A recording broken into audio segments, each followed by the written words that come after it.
Hi guys, welcome back sa ating channel. So for today's video I will be doing a tutorial video. Ano ba mag-tune up ng ating mga motor guys. Specifically ito Sniper 135. Para ma-tune up natin siya o para ma-adjust natin yung valve clearance niya. So tanggalin muna natin itong kanyang radiator guys, since nakaharang siya kasi bubuksan natin itong cylinder head cover niya. Gamit nga ang flat screw ay isa-isa ko nang niluwagan ng mga hose clip para matanggal natin ang mga hose na nakakabit sa radiator at sa makina natin guys. Naghanda na rin ako ng container para lalagyan ng coolant na pwede pa natin gamitin at ma-recycle. Konting kalikot pa nga ay natanggal na natin ang ating radiator guys. So tabi na muna natin to guys. Since nasa loob yung kanyang mga valvula guys, so buksan na natin ang kanyang valve cover.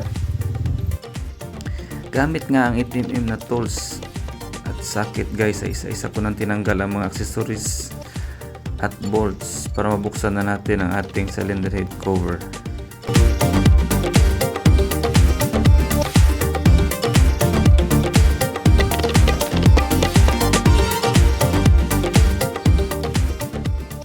Guys, so since nabuksan na natin yung head cover natin, so it's time na ba na mag-adjust tayo ng ating valve clearance?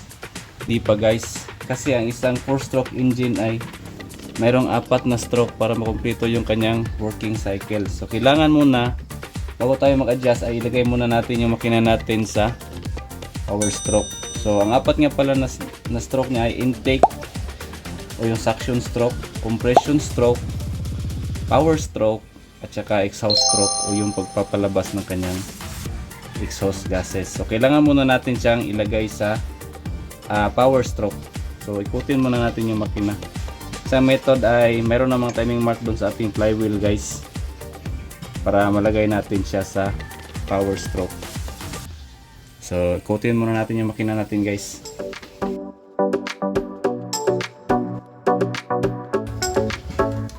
Yan, so naka power stroke na yan siya guys. Medyo malaki yung clearance niya guys, so adjust natin siya sa recommended na valve clearance.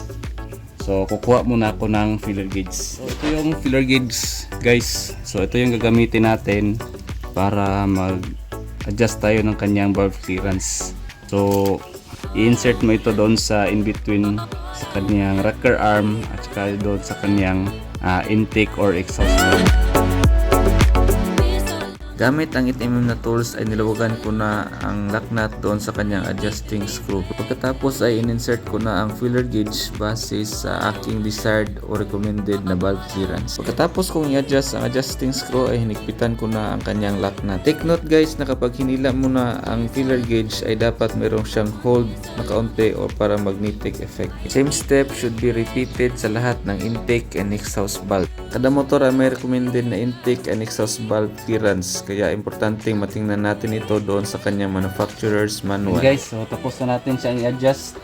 So perfect na yung kanyang valve clearance. So ngayon takpan na natin siya guys bago natin siya subukang i-start. In-inspect ko na muna ang ating o-ring sa cylinder head cover guys. At sa tingin ko maganda pa siya kaya ibinalik ko na.